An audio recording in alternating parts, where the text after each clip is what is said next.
The forgotten Z hits.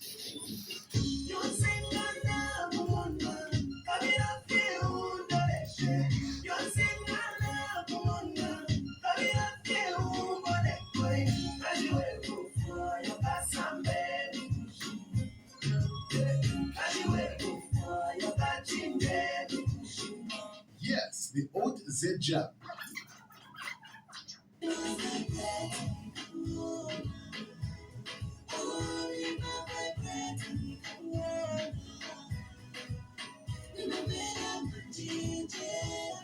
Every Saturdays, 15 to 16 hours, only on Millennium Radio.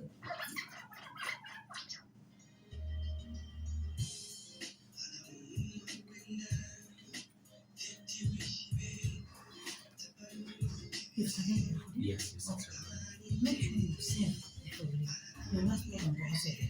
Which one? The last one you did. Really missing it and we have it.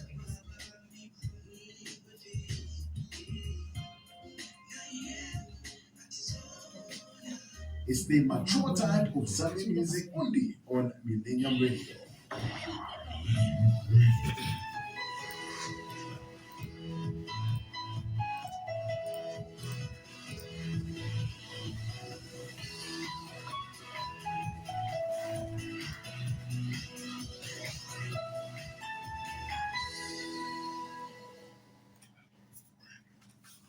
All right, good morning and welcome to this week's edition of our Funsani radio program. I'm your host. My name is Mogima Timothy Jilala.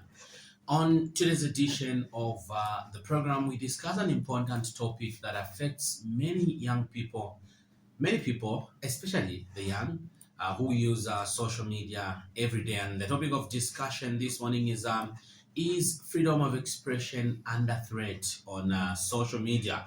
The reason we are asking this question, or the reason we are discussing this topic, is that social media has given people a platform to share their opinions, ideas, and experiences. However, concerns are growing about censorship, online harassment, account suspensions, as well as restrictions on what people can post. There has been a similar sentiment, or a common sentiment now, that is going on social media.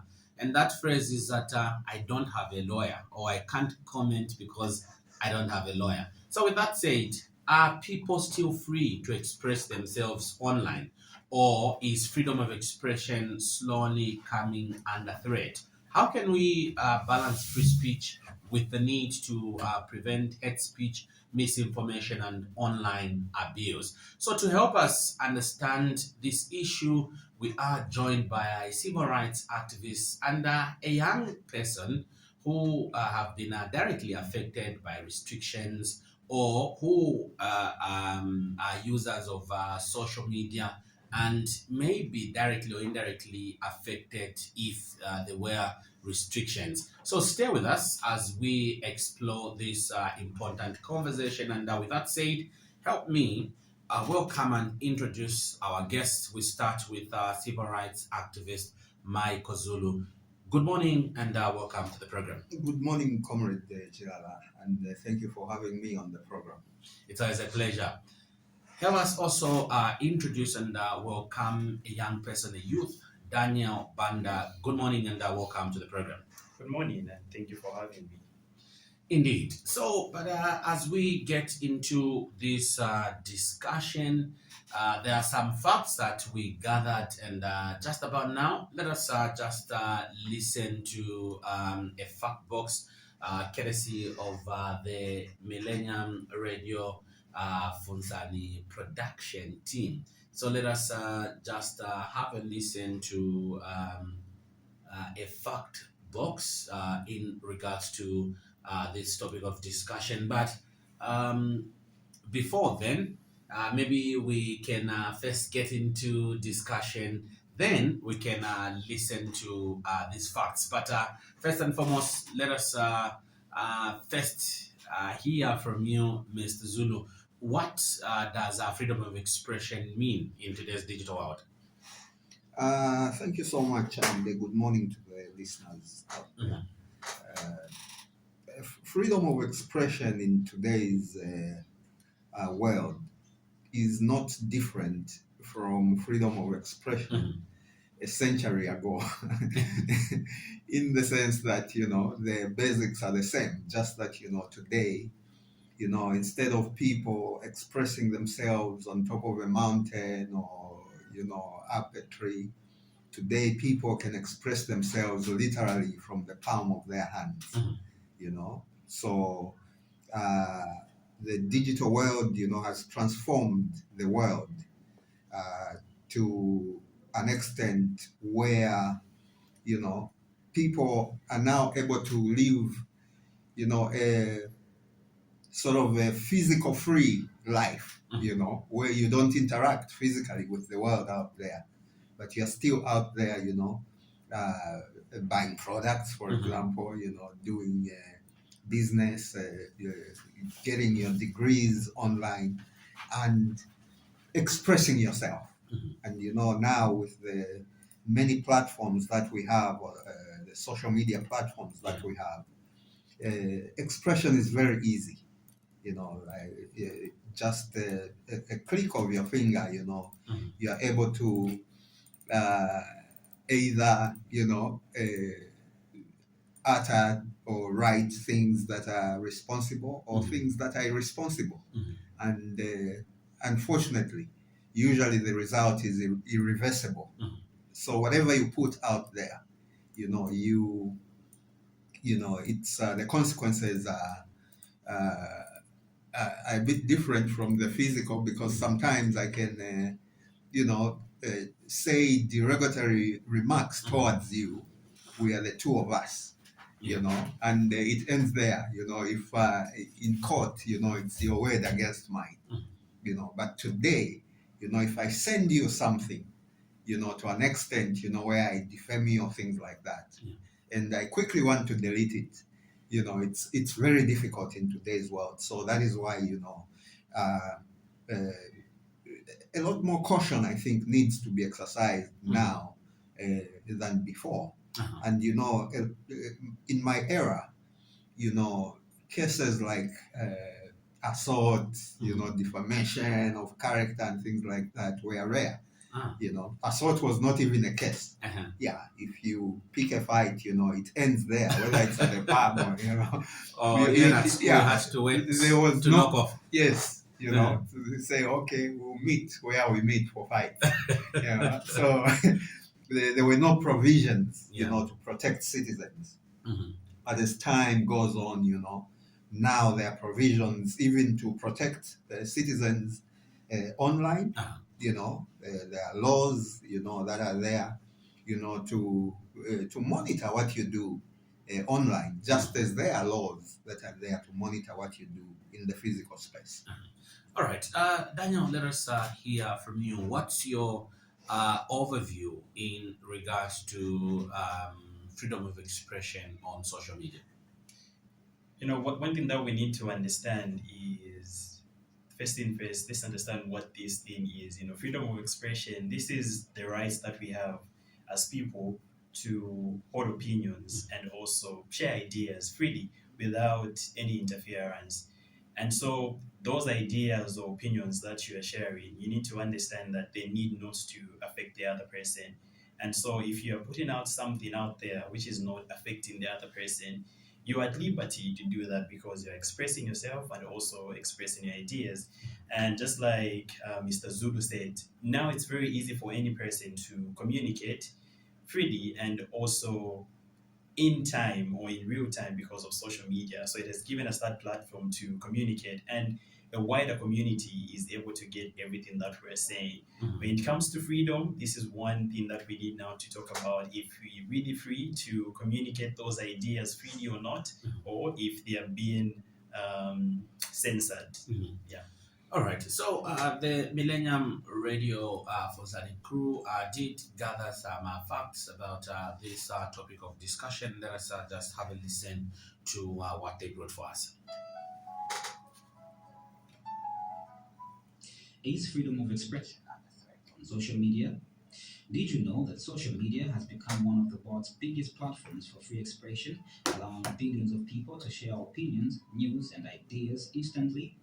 Did you know that governments in some countries have introduced laws to regulate online content, arguing that they are necessary to combat misinformation, hate speech, and cybercrime, while critics say such laws can limit free speech? Did you know that social media companies can remove posts, suspend accounts, or restrict content that violates their community guidelines, raising debates about who should decide what can and cannot be said online? Did you know that concerns over online harassment, disinformation, and digital surveillance have led some users to self-censor, fearing backlash or legal consequences for expressing their views? Did you know that Article 19 of the Universal Declaration of Human Rights recognizes freedom of opinion and expression as a fundamental human right, including the freedom to seek, receive, and share information through any media? Did you know that Zambia has enacted cyber-related laws aimed at addressing cybercrime, online fraud, and the misuse of digital platforms, but some stakeholders have expressed concerns that certain provisions could affect freedom of expression and privacy rights if not carefully implemented? Did you know that Zambia's laws against hate speech are intended to promote national unity, protect citizens from discrimination, and prevent incitement to violence, while also sparking debate on how to balance public safety with the constitutional right to freedom of expression?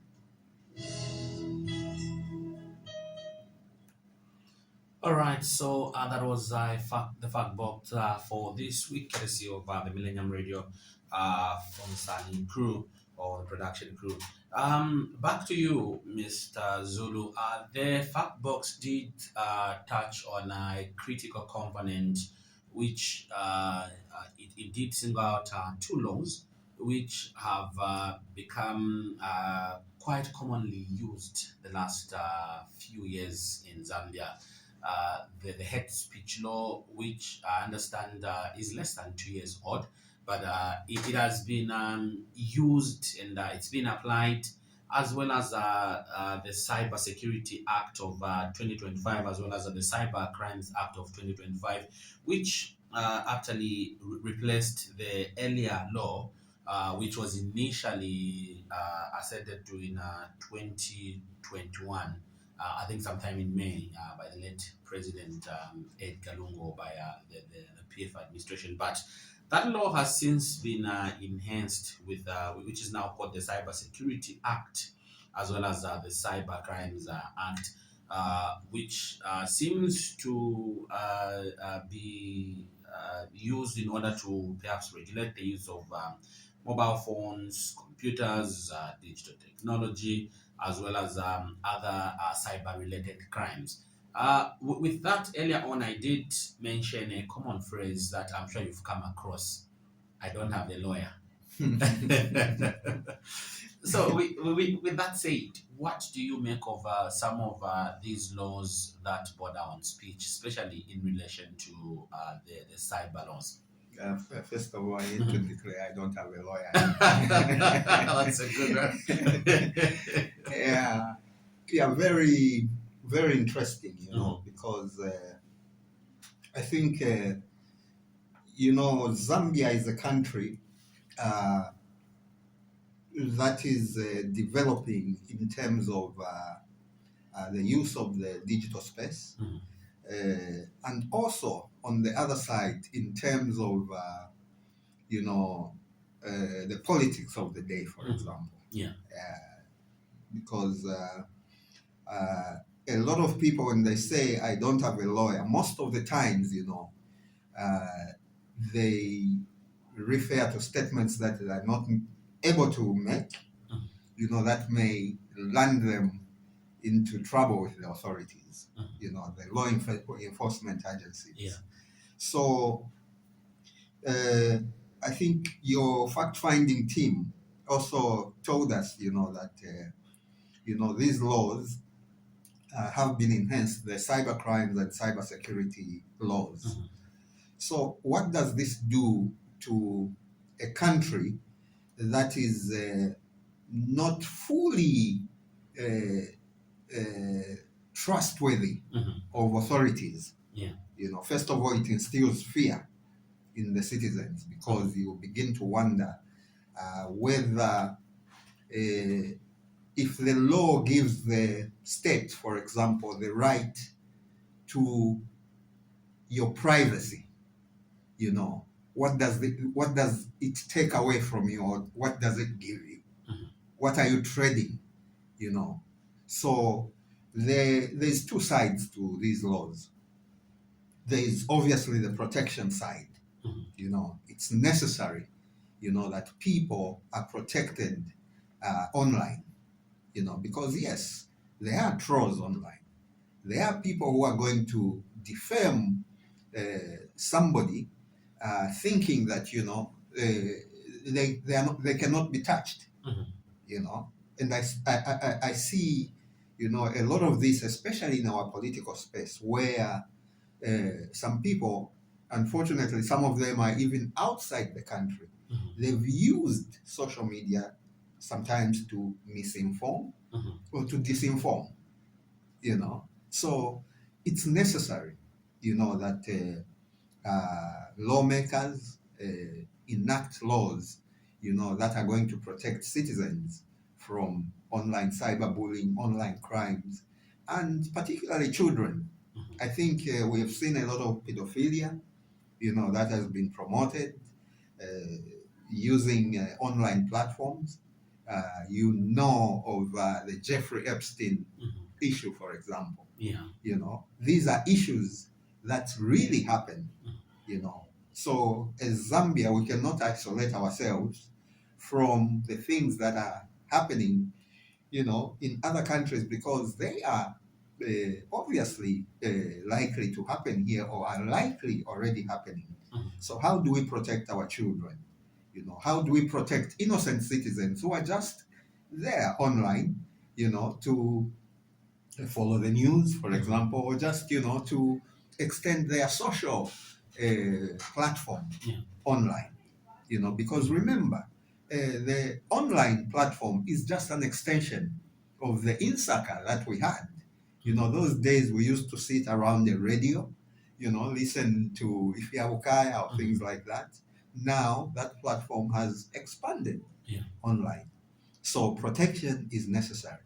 But the other side of the coin, comrade, brings in a lot of fears. And this is where now surveillance comes in. Fears of surveillance. For example, if you are a law enforcement agency who is in charge of a certain section of the cybercrime security wing, to what extent have you been given the leeway to enter into my bedroom, for example? And to what extent are you going to restrict yourself from, for example, obtaining information that is not necessary to your investigation, and using that information, against me? So those are real fears amongst citizens. For example, if you bring in apps, I want to give an example of the famous Imisepera app, for example. It brought in a lot of issues to say, why, does the state want my identity, my everything, my details, So people have been asking these questions, so fears of surveillance cannot be taken away. And I think, you and I cannot run away from the fact that our officers sometimes can be overzealous. So if you put a dangerous law, or a law that is porous, into the hands of overzealous officers, then you risk, your citizens being targeted. You risk different voices being targeted. For example, opposition, governance activists, young people who are speaking up, who are independent voices. So these are at risk, so that way you begin to diminish, the voices of democracy, because you've instilled a certain amount of fear, just, by the law. So maybe speaking of fear, this brings me to this year's election. There seems to be something different about it compared to 2011 when perhaps social media was being accepted. We had people voice out freely and voice out on their choices and on many different topical issues on social media. In came 2020, 2021. So social media was used by the people to voice out, to call for change. But in 2026, there seems to be a different pattern where people are not extremely voicing out on social media. My question is, have these cyber laws have had a negative impact on people's right to express themselves using social media? I think to a large extent, the introduction of the cyber laws has brought in more fear, more uncertainty, than the appreciation of the actual laws. So, and this is a known fact. It's common now, like you were saying, kulisaiba, and things like that, because I think even the education on these laws wasn't as much. The public awareness, the engagement with the public, with the citizens, to make them understand,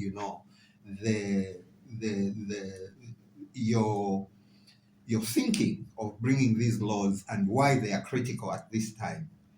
So they have brought in fear and uncertainty, unfortunately, and going forward, like I said, the voices of the people out there may not be heard, and that is why it's not so good for democracy, because sometimes you will get surprised. The surprises may come at the ballot. You'll find that somebody you were so sure that is going to win an election, for example, they tumble because they don't know what the people are saying. Nobody knows what the people are thinking. So there's this silent I don't know, maybe I don't want to use the word protest, but it's some sort of you silence yourself, you censor yourself, yet there are a lot of things that need to be said. There are a lot of expressions. The young people need to say something. Speaking of the young people, let us bring you in, Daniel. How much of an impact has these cyber laws had on you, the young people, in as far as your right to express yourselves, especially on the cyberspace is concerned? So when you look at these laws, one thing that we need to understand is there's always two sides of a coin. There's the good part of it, and also the other part that we haven't really seen. Echo on what Mr. Zulu said, there was need to start with where you educate everyone, not just young people, but the public, what these laws are all about. What is the nitty-gritty of these laws? Once we understand what these laws are all about, we would have said, oh, okay, you know what, this is really good, and we need to be doing A, B, C, D. But that wasn't fully communicated, or there was no public awareness when it comes to such laws. And then looking at young people, we are a group who is always expressive. We want to express ourselves. When we're happy, we want to show it that we're happy. When we're sad, we want to show it that we're sad. If we're happy about something, we want to tell you that this is what you're doing is really great. But we're in this space where you've seen something is wrong, but you can't fully express yourself because you're a young person, you don't work, you're not going to afford a lawyer, you don't have a lawyer, you have no one to stand in for you. And so what you do is you just bottle everything up. And so you boycott from the inside without even showing it. The impact is huge in a sense that we are failing to express ourselves. And the only way you can do checks and balances to everyone, be it at home, be it in government, be it our leaders, or even amongst our friends, we need to communicate. But there is no sense of communication. If something happens, we're unable to tell you that this is wrong, we're not happy with it. And that again affects the other party. I'll give an example of in a home. if my dad has done something wrong to me and he has told me not to express myself fully, I'm going to hide and pretend everything is okay. When in actual sense, things are not okay. And you find these kids in homes and houses who have boycotted, they even run away. And it would be very sad for a nation like Zambia. We're just growing and the digital space is not, we're not so familiar with it. We are learning these things. And so it's supposed to be a space where we fully express ourselves. Like I said in my preamble, it's where you respect everyone. You are sending out information that is accurate. You're not sending misinformation. You're not insulting everyone, but you're expressing yourself. That what you did there is wrong. You promised to send me to school, but you're not sending me to school. So this is your responsibility, but why you're not doing it? And then your father has told you not to express yourself in that manner. And so you do something that is going to shock your father. You run away from the house. So that's where we are. And like I said, young people, we are so expressive and you need to listen to our grievances. And we're saying if we can't express ourselves in the now, there will be other ways of expressing ourselves. And it'll be something that my dad will be shocked when I run away from home. So that's where we are. Mr. Zulu, I listened to President Hakainde Hichilema speak a lot, and some of the things that he has said, there is one thing that he has taught us that maybe many may not have noticed, but I have, and I'm sure a few others have as well. There is one phrase that I think he has repeatedly said is that he scans through social media so often because it helps him test the pulse of the nation. So, with the fact that on the other hand, people are not expressing themselves as much as they should be, shouldn't that be cause to worry that since the president always wants to feel the pulse of the nation, then it may not be giving him the correct idea or the correct pulse of the nation as it should be? What is your thought? My thought, comrades, are that, for the head of state, for the president, and for other leaders as well, for all leaders, it's important, that you are always in touch with what the people are feeling, first of all, and what the people are saying. What are they expressing? What is on the ground? So, the leadership structure is designed in such a way that, and I'm glad you mentioned that the president personally, browses through social media, which is very important because leadership structures are designed or they create themselves in such a way that there are certain barriers, information barriers, such that if you are the president, I am your party spokesperson, for example, Daniel is your personal assistant, it's very difficult for me sometimes to give you information because there's this structure that is created, which entails that I have to go through Daniel for me to pass on that information to you as the president, and this trickles down, this hierarchy sort of trickles down to the most minimum of the people, up to the gates there. Sometimes you don't get your letter to the president because you're in bad books with the guy at the gate, So it's important that these open platforms, these open channels remain open, but also, they empower the citizens to truly express themselves, obviously responsibly, like Daniel said, you don't need to insult anybody for you to tell them that what they are doing is wrong, I've been a strong critic of bad governance, for successive governments, and I do it in such a way that, first of all, I speak from facts, I look at the facts, what are the facts? And when I utter my sentiments, first of all, they have to be civil, I will not degrade you, because you are wrong. I'll tell you that you are wrong. and what is right, in my opinion, is A, B, C, and D.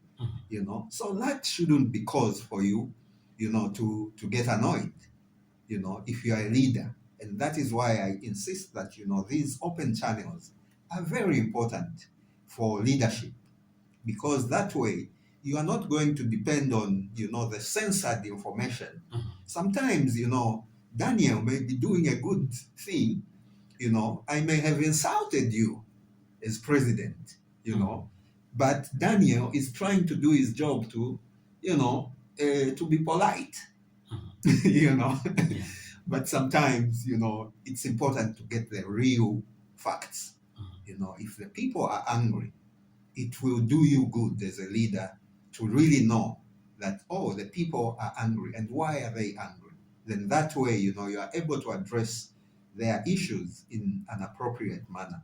Other than, sometimes you think as a leader, you are providing a solution to young people, students, for example, yet what they are looking for is meal allowances. And you are taking a library there, First of all, they are hungry. They cannot read on a hungry belly. So their prime, what they want, first of all, is to eat, before they go to class, to access the library services. So you, as a leader, you come in with all your might and bring in a library. Like Daniel said, the reaction may not be very good sometimes. Young people sometimes will break their own infrastructure. Why? Because you've not made them understand, that the priorities, first of all, and why, that infrastructure is important to them. Because they think, why should I even care about government infrastructure when they are not looking at my immediate needs? I come from a poor family, and, I need to eat, first of all. Yeah. Yes. All right. So we also spoke to the people on the streets of Lusaka, and let us just hear to what the people had to say on this topic of discussion.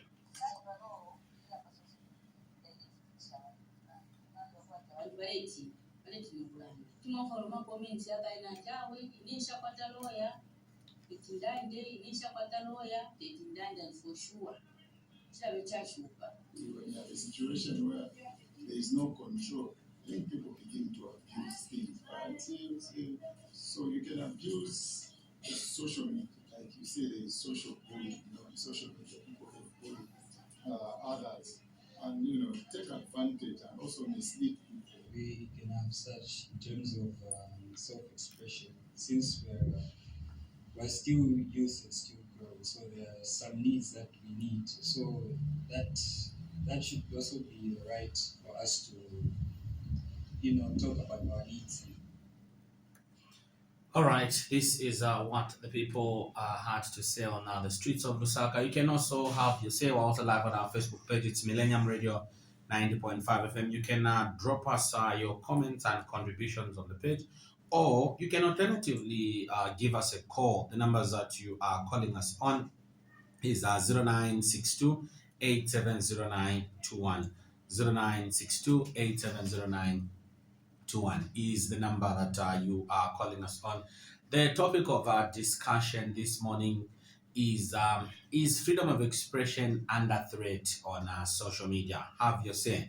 0962 870921 is the number that you are calling us on. Remember, we are in conversation with civil rights activist Mr. Maiko Zulu, as well as youth Mr. Daniel Banda. You can join the conversation. Good morning. Good morning. Kindly reduce the volume on your radio set. We are getting feedback. Okay. What's your name and where are you calling us from? Please go on with your contribution, sir.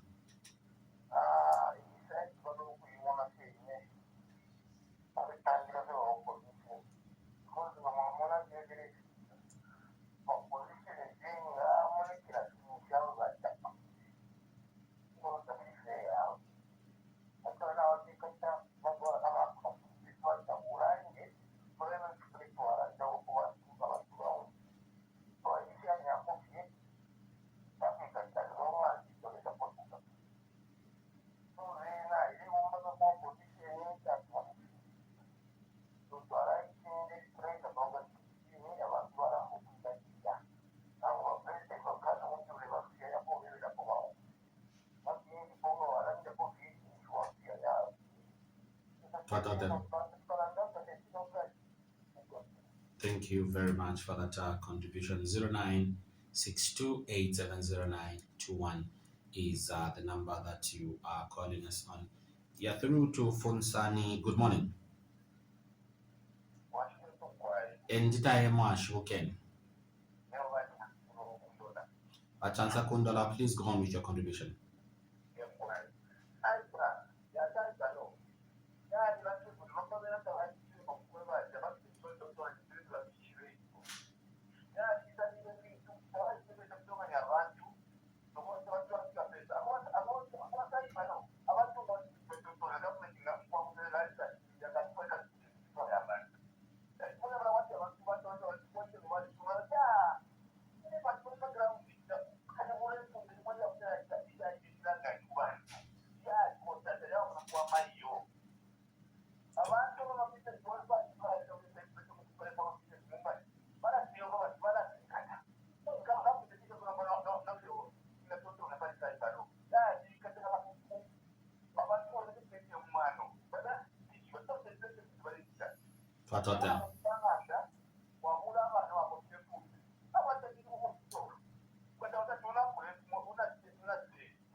Twatata. Thank you very much. We keep on getting your calls, and the numbers that you are calling us on is 0962870921. 0962870921. You're through to the program. Good morning. Hello, good morning. Good morning. Taukachabe bwino kayaima mwaka bwanje. Timveses.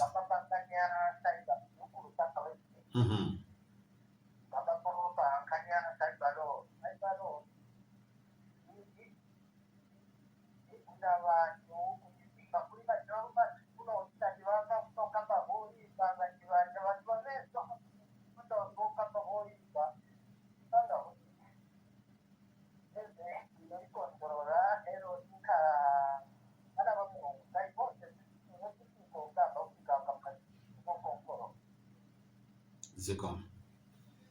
All right. Thank you very much. We're picking two more calls and we get your reaction, Mr. Zulu and Mr. Banda. 0962870921 is the number that you are calling us on. This is our Funsani radio program. We're also live on our Facebook page. We have Goliath Soko says watching from Kamanga. Eric Bukali says following from Ndola Pamozi, and Francis Chirwa says watching from Lusaka Matero. Sal Bamasho says watching from Chivuna. Yeah, I think somewhere in Monze. Then Kelvin Chanda says I'm following you from Kawe. Nice program. All right. Hello. Good morning. Taukachabe bwino kayaima mwaka bwanje. Tauka mwaka bwanje wachikuli.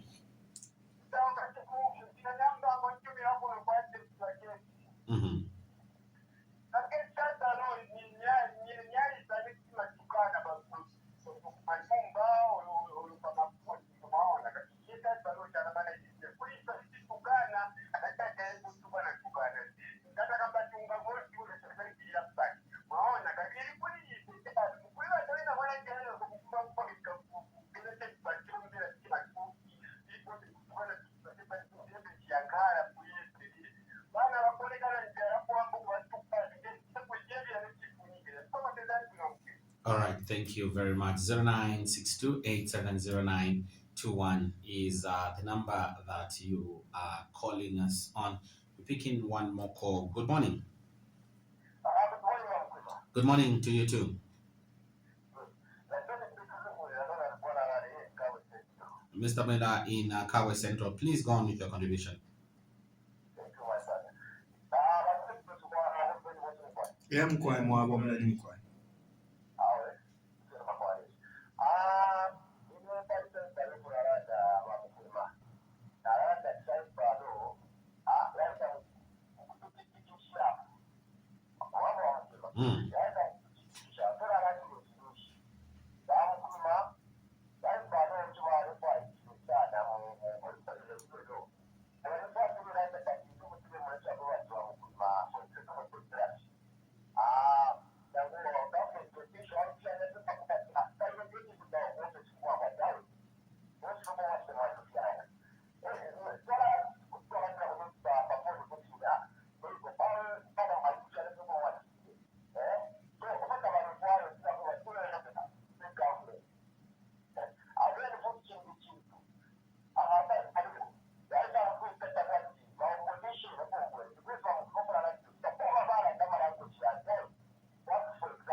All right, thank you very much. Harold Raymond on Facebook says, I like that young man's point. He says, as young people, they will still find their way or even walk away from the father's house. That's a bigger point. Mr. Zulu, there's a sentiment from the cause that there could be selective application of these laws in this regard to cyber laws. What is your view? For me, my view is that I think when we make laws, let us not look at the immediate need of why we are making those laws. And somebody rightly put it, that some of these laws seem to be targeting, particular sectors, for example, opposition or activists, because I think sometimes as Africans, when we are given authority, we tend to act spontaneously sometimes. We tend to be reactive. I remember, back in the Chiluba days, the MMD days, there was a law that was created because there were allegations, that somebody had issues with somebody's something. Motor vehicle theft. Yes, so you create a law to suit you at that particular time. I think that shouldn't be the case. We need to begin to think of creating laws that will not make the citizens, raise concerns. If you had literally all the cause, they have some concerns. Yes, some are saying, these laws are meant for us who are not, who do not insult. Yes, why should you go and insult on social media? But, when you look at the other side, these same laws go to an extent of, shutting even those that may have something to say. That is not just, the opposite of what others think. It may not be an insult per se. So it's important that when we create laws, we first of all, we get consensus from the citizens. And this is a huge appeal that I must make because people are busy campaigning to become members of parliament. And, very few, if any of these members of parliament, go to their constituents and ask them on the laws that they go to present in parliament or they go to propose. It's important. That is why, certain bills have come back. Why? Because they did not have the consensus of the citizens. You cannot create a law for young people without involving young people. It will not work. You cannot create a law for artists without involving the artists themselves. That is why that copyright bill, proposed bill, was, rejected by the artists. You can go back in memory, Bill 10, Bill 7. These are laws that were, that came through the back door without, the endorsement of the owners of the laws, the ones that you are making the laws for, which is the citizen. Okay. Mr. Banda, your reaction to the cause? What's really sad is that all the callers, they've expressed some concerns and they're actually negative, looking at the fact that they're all complaining to say we are not free to express ourselves. But again, one thing that we need to understand, regardless of who you are, two things should never get to you. And this is a compliment and also a critique.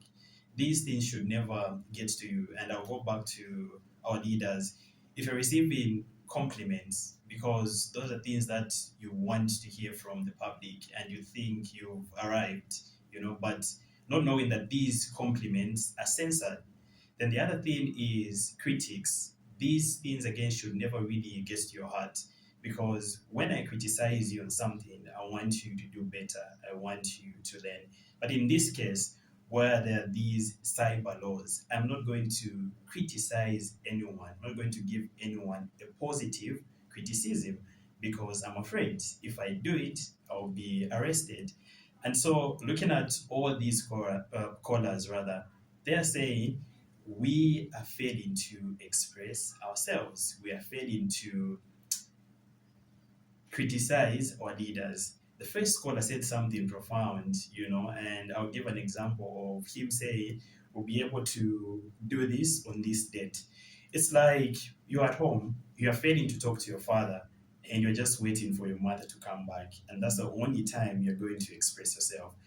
That to me is not a loving home. That to me is not a conducive environment. And I can safely say that's where we are. We are like kids who are saying, I'm not going to express myself to my dad because he's going to beat me up, even though what I'm saying is constructive and he's wrong, he's supposed to help me in this regard, you know. And so I need to wait for my mother to come back. I don't know when she's coming back, if it's today, tomorrow, or any other day, but that's the only time I'll be free to express myself, and that shouldn't be the case. Let us pick our last 3 calls and then we call it a wrap. 0962870921. Hello, good evening. Good morning, rather. I'm used to being on radio in the evening. Good morning. Good morning to you too. What's your name and where are you calling us from? Please go on with your contribution. Tauka General Mwakatiani.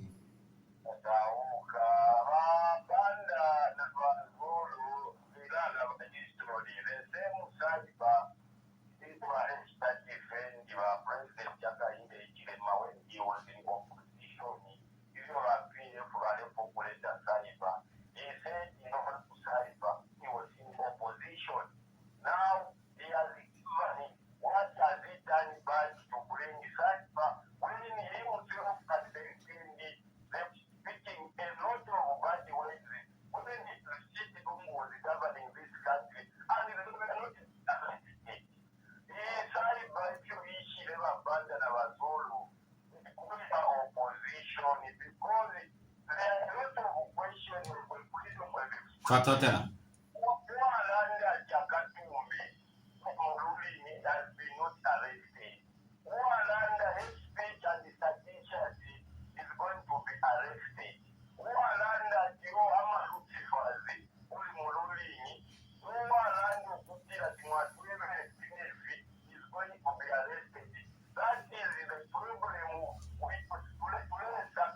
Fatotela.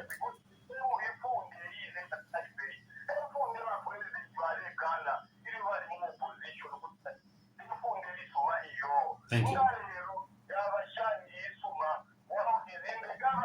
Thank you very much. All right, thank you very much. Unfortunately, I think we can only accommodate General Chongo's call. As we come towards the end of the program, or as we come to the end of the program, Mr. Zulu and Mr. Banda, I'll ask each one of you the same question and under a minute. How best can we create a balance between freedom of speech as well as protection or the fight against harmful content? I'll start with you, Mr. Zulu. Thank you so much. And, Under a minute. I think first of all, it's important to, like I said earlier on, to create laws, that are people friendly, both physical laws and cyber laws, they have to be people friendly, because you do not want to create a law, that may be dangerous, in an irresponsible person's hand. Mm-hmm. So that would be my thought, really. Laws need to be people friendly. Mr. Banda, quickly, under a minute, 30 seconds. What we can do better is sensitize people on the same law. Let's tell people everything that is involved in the law. That way we won't have people abusing the law. And so sensitization is the key. Everyone is able to understand once you explain to them in a manner that they'll be able to understand. So let's just sensitize people on the same law. All right, there you have it. Mr. Maiko Zulu, thank you very much that you joined us. Thank you so much, comrade. It's been a pleasure.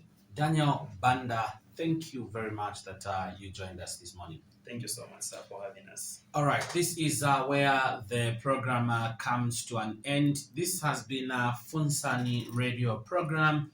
Our guests have been civil rights activist Maiko Zulu, as well as youth Mr. Daniel Banda. We've been discussing is freedom of expression under threat on social media. I've been your host. My name is Mugwima Timothy Gilala. Until next time, good morning.